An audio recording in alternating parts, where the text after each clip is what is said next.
Since the beginning of time, they had been watching me without me knowing. This one revelation would change the way I think about my life, my divine purpose, and what it means to be a soul having a human experience in this huge universe. I'm 31 years old and my name is Amanda. I was just another person, trying to make sense of the strange things that had been happening to me since I was a child, until about 6 months ago. You know those experiences that everyone brushes off as a figment of your imagination or a short-lived phase? For me, it was never just a phase. I saw things other people couldn't see when I was 5 years old. I could hear whispers that no one else could. Even though I was by myself, I could feel presences in the room. My mum, bless her heart, took me to see a priest, a psychiatrist, and a doctor. They all had different ideas, but none of them really helped me understand what was going on. People who teach Amanda would say, "Amanda has such a vivid imagination." The doctors would tell her, "It's just a phase she'll grow out of." Some people would say in a soft voice, "Maybe it's spiritual." In my heart, I knew it wasn't all in my head. I was aware that there was something unique about me that linked me to, I don't know, other dimensions or other beings. At that time, I didn't have the words to explain it. As a child, I learned to hide these things. I stopped talking about the strange lights dancing in my room and the feeling that someone or something was trying to talk to me, but I couldn't see them. It was much easier for me to act normal than to deal with my family's worried looks. When I was a teenager, these events were even stronger. I started having clear dreams about beings of light who seemed eager to teach me something important. The dreams were so real that when I woke up, I felt like I had a full conversation. But by the next morning, I couldn't remember the details. All that was left was a strange sense of certainty that something important had happened. For school, I moved to São Paulo when I was 18. After leaving home, I hoped that being away from my family would help me figure out who I am. But the huge city seemed to make everything worse.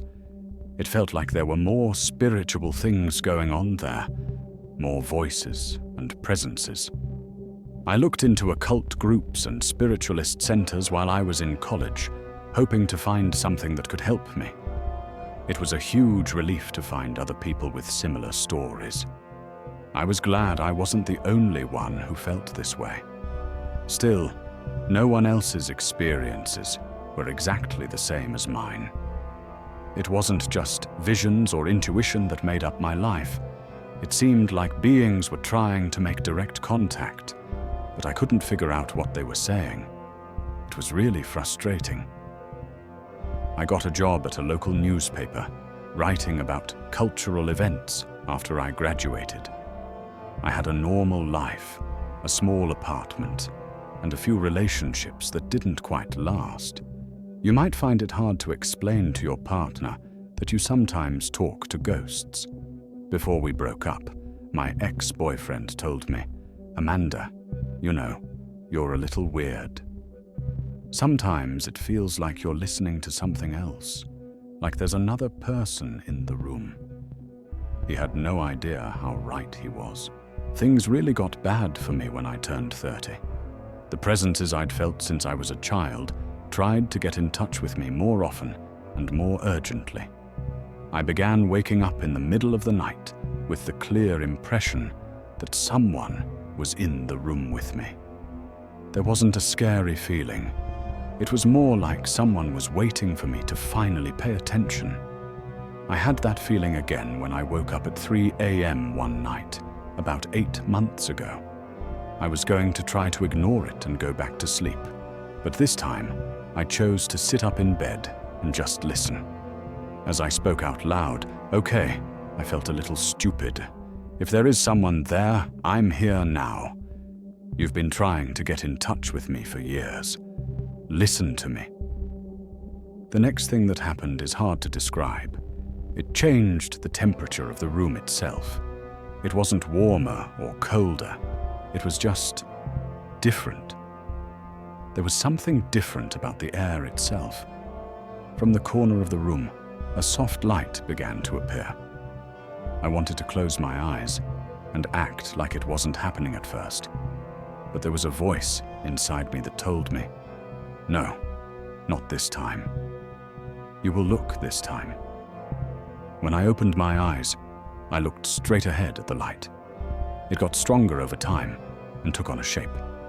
It wasn't a person, but it was a clear shape, a presence. And then, after 30 years of strange events, I heard a voice in my head for the first time. "Amanda, you are finally ready to listen." It hurt, but not because I was scared. Knowing that this moment was meant to happen was like an old part of my soul recognized it. Who are you?" I asked, even though I was still having a hard time believing this was real. "We are advanced beings of light from a higher realm. We've been keeping an eye on you since birth, waiting for the right time to fully communicate." Looking at me? Why? Because Amanda, you were born with a very special talent. A gift that will finally let us build a real way for our civilization and people around the world to talk to each other. A way to talk to each other? A group of people? My mind was working hard to make sense of information that seemed too big to be true. I said in a low voice, "I don't understand. You are a very advanced medium, but you can do more than just talk to spirits like other mediums can. We are beings of light from higher dimensions, and you can talk to us. We need someone like you." Need me for what? The light pulsed and got brighter for a short time, to help save people. Your life, Amanda, is taking a dangerous turn toward a cliff. But we know how to save you. But we need a translator, someone who can hear our messages and send them in a way that people can understand and accept. In that moment, in the early hours of a Tuesday morning in a small apartment in São Paulo, I realized that my whole life had been a build-up to something much bigger than I could have imagined. The voice asked, "Do you accept your position as our bridge between worlds?" A deep part of me already knew the answer, even though I didn't fully understand what it all meant or how my life would never be the same. Show your connection by liking this video if this first divine encounter speaks to your spirit and makes you feel awestruck. Your like is a prayer that helps these messages of hope and cosmic truth get to other people who are looking for a sign.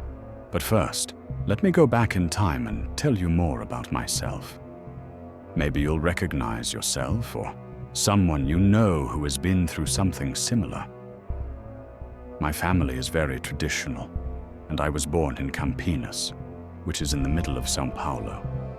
My dad was an accountant, and my mum taught first grade. They were loving parents, but they didn't believe anything that couldn't be explained logically. My mum says I was always a different kind of child. After many years, she told me, "You would just stare at empty parts of the house and smile as if you saw someone there. And sometimes you would cry for no reason at all, as if something was bothering you that we couldn't see." I said, "Pretty lady," and then I pointed to a blank spot in our living room. My mum thought it was cute at the time, thinking I had a friend in my head. This friend stayed with me for years. I was always the kid at school who looked like she was lost in her own world. They would say, "Amanda is smart, but she gets distracted easily." On my report cards, they didn't know that I was really paying attention, but I was looking at something else. It was the whispered voices and the presences that I could only hear in the classroom. I had my first really important experience when I was 7 years old. I was outside with my friends playing when I saw a golden light float next to the fence. It wasn't the sun or a reflection of any kind. The light moved with a clear sense of what it was supposed to do. "Mum! Mum! There's an angel in the backyard!" I screamed as I ran inside. My mum ran outside with me, but she didn't see anything. "Sweetheart, your imagination is so big. Really cool. But don't scream like that in public. You'll scare the neighbors." That was the first time I understood why I should keep some things to myself. During my teenage years, the experiences got worse. Besides the lights and presences, I started having dreams that seemed too real to be dreams.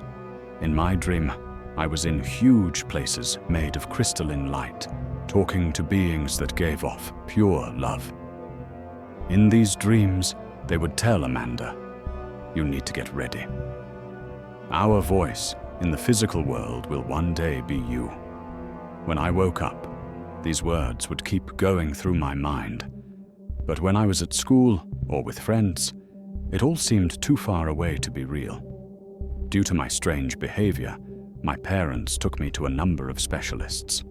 I was told by psychologists that I have late-developing imaginary friends. Neurologists did a lot of tests and didn't find anything wrong. A psychiatrist even suggested drugs. The last doctor said, "She has no pathology. She's a healthy girl who is just very sensitive. You might be able to channel this creativity by exploring artistic outlets." Those were the first things that made me want to write. A way to get out all the feelings I couldn't share. Girls talked to beings of light in my stories, and there were also stories about parallel worlds and messages from other dimensions. My Portuguese teachers would tell me, "You have such a great imagination." They would believe me if they knew I wasn't making it up. When I was 16, I went through a very intense time.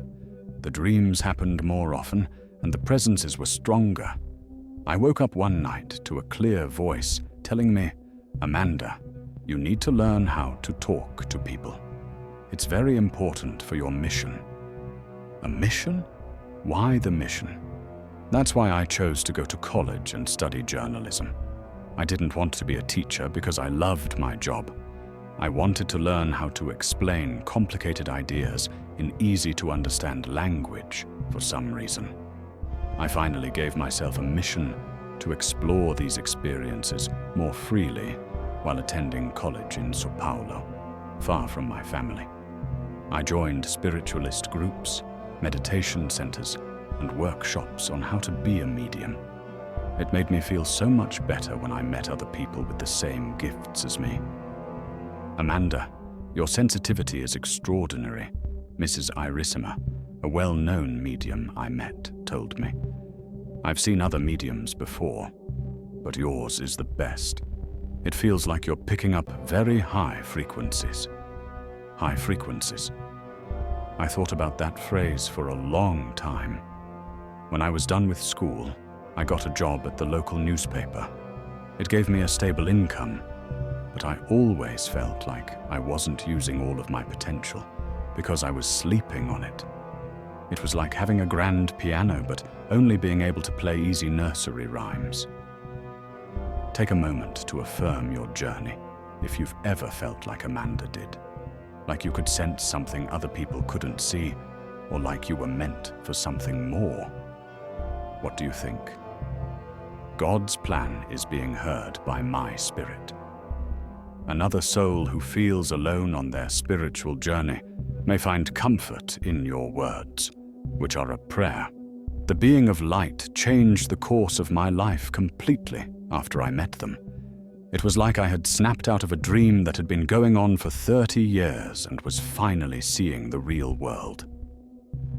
After 3 days, on a Saturday morning, the first download came.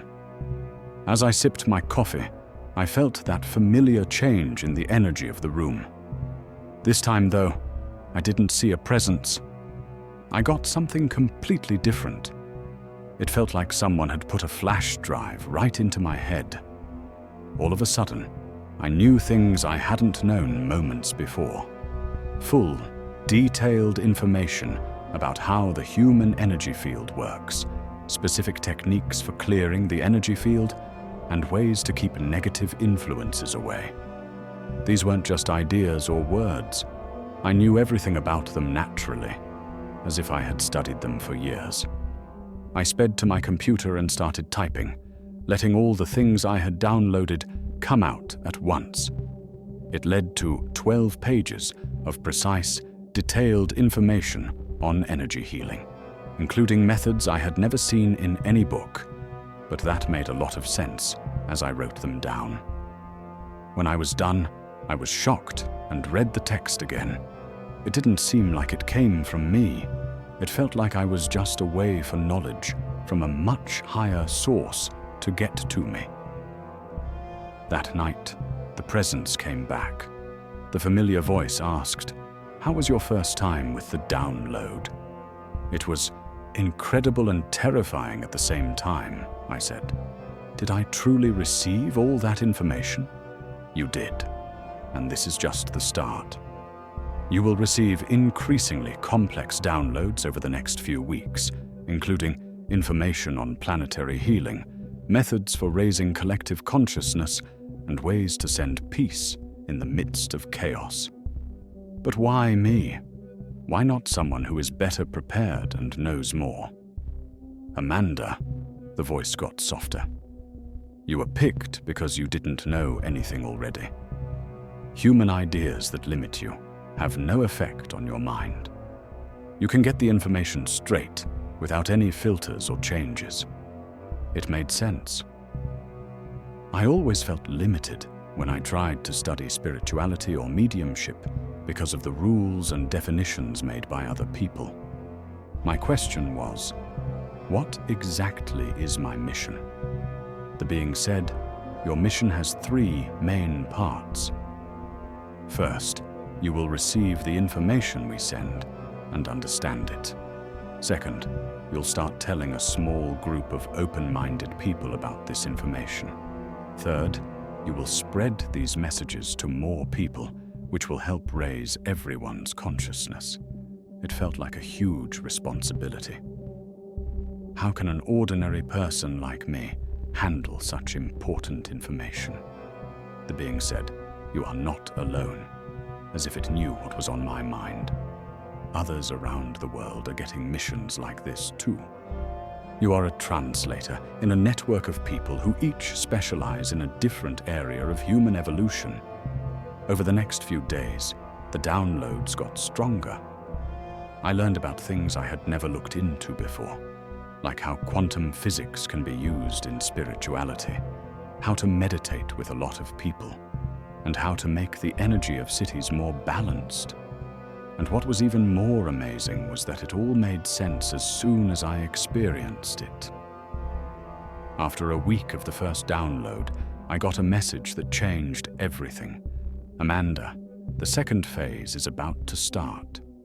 In your city, you need to look for people who are having spiritual awakenings, people who are questioning reality and looking for deeper answers. They are the first people you will teach. How will I find them? I believe in synchronicity. They'll show up when it's time for them to." They did it. The next day, I met Claudia in the elevator at work. She was a co-worker from a different department than mine, and I had never talked to her before. She asked Amanda out of the blue, "Can I ask you a strange question? Do you remember having spiritual experiences as a child? When I'm near you, I feel a very different kind of energy." My heart jumped. It was just like the being had said. The being of light asked me that night if I would be willing to be the bridge. I sat there in silence for a few minutes, trying to figure out what was going on. "Is this real?" I finally asked. "Or have I finally gone completely mad?" The bright presence pulsed gently, and I felt a wave of deep peace wash over me. "Amanda," the voice said extremely slowly, "you have always known this to be true. Since you were a child, You've known that we are here. Everything is still the same. The only difference is that you are now ready for conscious, directed communication. Prepared how? The 30 years of life you've lived have been your training. Every dream, vision, and moment you felt us was a way to fine-tune your ability to receive. You are like a radio that has finally found the right tone. The comparison hit home deeply. I felt the same way, like I had finally found the station I had been looking for all my life. Who are you exactly? I asked. Our civilization is made up of conscious beings who evolved thousands of years ago beyond physical form. Higher dimensions of light and pure love are where we live. You might call us angels or spirit guides if you spoke your language, but we are much more than that. And why do you want to communicate with humanity now? The light seemed to dim a bit, as if the being was being very careful about what it said. Because you humans are at a very important point in your evolution. People will have to make decisions in the next few years that will affect the future of your species and your planet.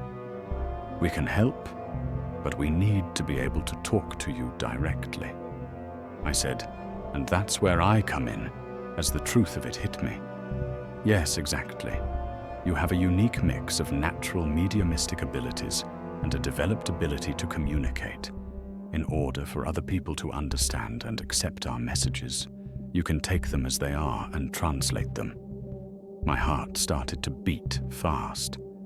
That was a huge responsibility. I'm not sure how to do this. It was the first time I did something like that. That is why we have come to you now, to teach you, to prepare you fully for this mission. As the being got closer, the light got brighter, giving the room a huge amount of energy. May I show you a small sample of what is possible? Before I could answer, my mind felt like it had a light electric current going through it. Suddenly, I saw things, but not with my eyes. I saw them directly in my mind. I saw Earth from a point of view I had never thought of before. I saw the energies that swirl around it and the lines of force that link all living things together. A lot of love, compassion, and harmony lived in bright areas of light. Fear, anger, and despair ruled in dark areas. What am I seeing? I said it in a whisper. You are seeing your planet the way we see it, not just the way it looks, but also the way it feels. The bright lights are groups of people, families, and communities that are vibrating at high levels of love. Emotions with low vibrations are most common in the dark areas. It was both interesting and scary. There was a lot more darkness than light. The dark areas are getting bigger, the being said. Fear, division, anger, despair. These energies are growing and could lead humanity to an energetic and spiritual collapse. And how can you help? The vision changed. Now I saw intense points of light appearing all over the world. These were people who were giving off a strong golden energy that could change the darkness around them. We can teach ways to raise consciousness, bring healing to the planet's energy, and break free from patterns of fear and separation. But this information needs to get to people slowly and carefully. Why gradually? Because if it all came at once, it would be rejected or messed up. People need to be ready for every level of knowledge. Amanda, that's where you come in as our translator and go-between. The vision ended and I was back in my room, but I felt completely different, like I could see things in a whole new way. After that, the weeks were a blur of growth and learning. A small group of 6 people met in my living room. I called it the Circle of Consciousness, and it grew to 20 people. I wasn't just a reporter anymore. I was a teacher, a guide, and a way for people to get wisdom that could change their lives. The techniques I learned in my downloads worked like a charm when I taught them to others. Claudia came to me with a lot of anxiety, but she learned how to clean her energy and became a calm and balanced person. Roberto got over his deep depression by finding ways to connect with his higher self and finding joy in life again. Sandra began using energy healing methods at her hospital as a nurse. Because the results were so good, her co-workers started to wonder what she was doing. "Amanda," she told me in one of our meetings, "the doctors are shocked. When I use the techniques you taught me, patients who hadn't gotten better in weeks start to get better. Each success story made me feel better about myself, and the beings of light kept sending me more and more specific downloads. I was given information on how to deal with collective trauma, balance family energies, and keep kids safe from bad influences. The group used this information right away, which led to real, useful results. I worked with the group for 3 months before the being of light gave me a new order. Now we move on to the 3rd phase. The news you get needs to get to more people. The world needs to know this right away." I asked, "How?" "Write something. Make the downloads into texts that can be read. Then, if your intuition leads you, think about giving talks, holding workshops, or doing anything else." That's how I started writing Messages of Light, a guide for the new age of consciousness, my first book. As you might guess, I wasn't really writing it. I was translating it, and each chapter was based on the downloads I got. The coolest part of this trip wasn't over yet, though. I was about to find out that I wasn't just a passive translator. I was a living bridge that could connect 2 worlds and let them talk to each other. Not only would that discovery change my life, it would also change the lives of everyone I would meet. No matter how hard it seemed, I was ready to fully step into my purpose. After working with the group for 2 months and getting downloads all the time, doubt started to set in. It hit me like a ton of bricks one Tuesday morning. As I read over the texts I had copied from the downloads, a scary thought came to me. What if I'm making this all up? If these complicated messages are just in my head, what does that mean? It was impossible not to worry about fooling myself, and even worse, those who trusted me. What proof do I have that any of this is real? In a whisper, I spoke to the empty room. How can I be sure I'm not having an elaborate psychotic break? When the familiar figure showed up that night, I was ready with my questions. "I need proof," I shook my head and said. "I need to know if this is real or if I'm going insane." With its usual calm, the being told Amanda, "Your doubts are normal. In fact, we were ready for them. Asking questions is a sign of spiritual and moral growth." "But how can I be sure? Look at the end result. Are the people in your group really getting better? Do the things you teach really work?" It was real. Things changed for Claudia. Roberto went from being depressed to being happy. Sandra was doing amazing things at the hospital. "But that could be a placebo effect," I said, "or just a coincidence." "As you wish, Amanda. Let's put this to the test. You will get an email tomorrow with a download that has very specific information about someone you haven't met yet. You will meet this person in 3 days, and you will use what you've learned to help her." That's proof enough. Like they said they would, I got a different kind of download the next day. It wasn't about general healing techniques. Instead, it was about a woman named Elena, who was about 50 years old and had an energy blockage because of something that happened to her as a child. The download even had information about where the trauma came from and the exact techniques that were needed to get rid of it. After 3 days, I was in line at the grocery store. when the woman in front of me got sick out of the blue. She held her chest tight and turned pale. "Mom, are you all right?" I asked as I put my hand on her shoulder. I saw her face when she thanked me. It was the same face I saw in the download. My heart skipped a beat when she told the cashier her name. Eleni called. I spent the next hour with her in the food court of the grocery store, using the specific techniques I had learned. Elena was not the same person when we were done. She had color back in her face, steady breathing, and a look of peace on her face instead of worry. "My dear," she said, with tears in her eyes as she held my hand. "No one has ever helped me like you just did in 30 years of therapy. How did you know what I needed so badly?" I was shocked when I got home. There was no denying the evidence. When the presence showed up that night, I was crying with joy. It worked. What you said about Eleanor was true. "And now, are you sure?" I said. "I am," with pride. "But this scares me even more. The responsibility is huge if it's all true. Amanda, you should feel responsible because you are dealing with people's lives and information that can change things," the voice said firmly. "This work should never be taken lightly." After that day, I never again doubted that my purpose was real. No matter what challenges lay ahead, I was ready to give my mission my all.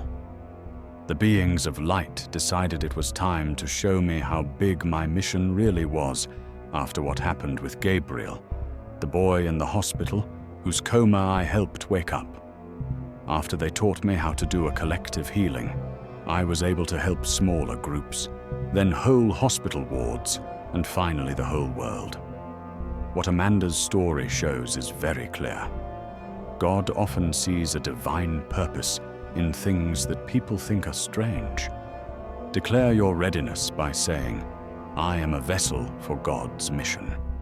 Let's come together as a faith-based community and say that each of us has a sacred role to play. It's been 3 years since the first night I found out they were watching me. The mission has not only continued, but it has grown in ways I could never have imagined. I am writing this from my office at the Bridges of Light Institute today. Daniel and I started the institute, which has become a center for consciousness development around the world. Over 2.3 million copies of Bridges of Light have been sold in 40 languages. Now that they are trained, 289 new ambassadors work in 67 countries.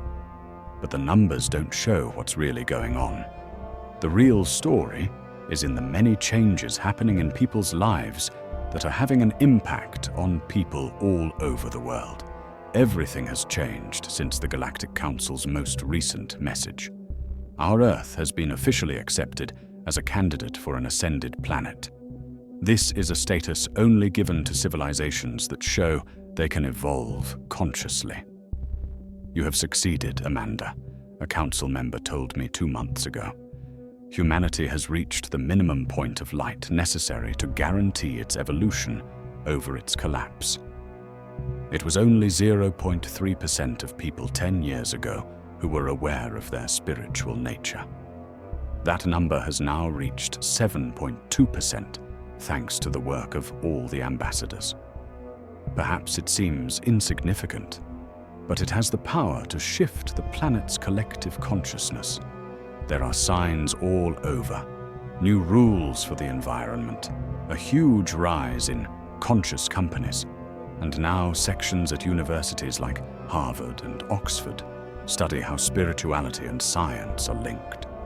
Humanity and the Galactic Council can now officially talk to each other, which is my next mission.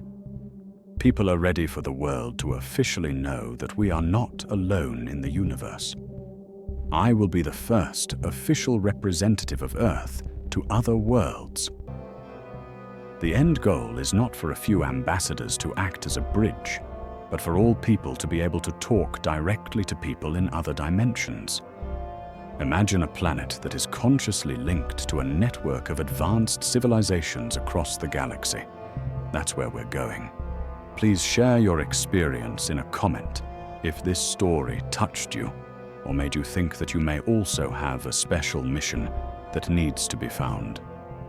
Have you had vivid dreams about beings of light? Have you felt like you have gifts that you haven't used yet? Have you ever had something happen that no one else could explain? I now know that I'm not going through this journey by myself. Thousands or even millions of people around the world are having the same awakenings, and it's possible that you are one of them. We are all called to join the mission that began with one soul. Comment: I am a bridge of light in God's creation. If you feel called to join this great awakening and be a light of hope in the world, your affirmation adds to the growing network of faith around the world and helps make a divine prophecy come true for people. Do not forget to subscribe to the channel and turn on notifications if you want to read more stories about how our new humanity is awakening. We can make the world a better place for everyone faster if more people know they can connect with other dimensions. Share this story with anyone you know who is having strange dreams or feeling like they have a bigger mission in life. You never know what they need to hear to understand they are not crazy and are awakening. Don't forget that you are much stronger than you think. The universe is waiting for you to shine your light because you are a link between worlds. Subscribe to join a community on a journey toward the light as you continue to learn about the sacred mysteries of faith and your own divine purpose. Understanding our place in God's cosmic plan is made possible by each new story we find. Also, please share this video if Amanda's story moved you. Your answered prayer may be the answer someone is looking for, assisting another soul in understanding that their unique experiences are not a mistake, but a heavenly calling. A hug from another world to all of you.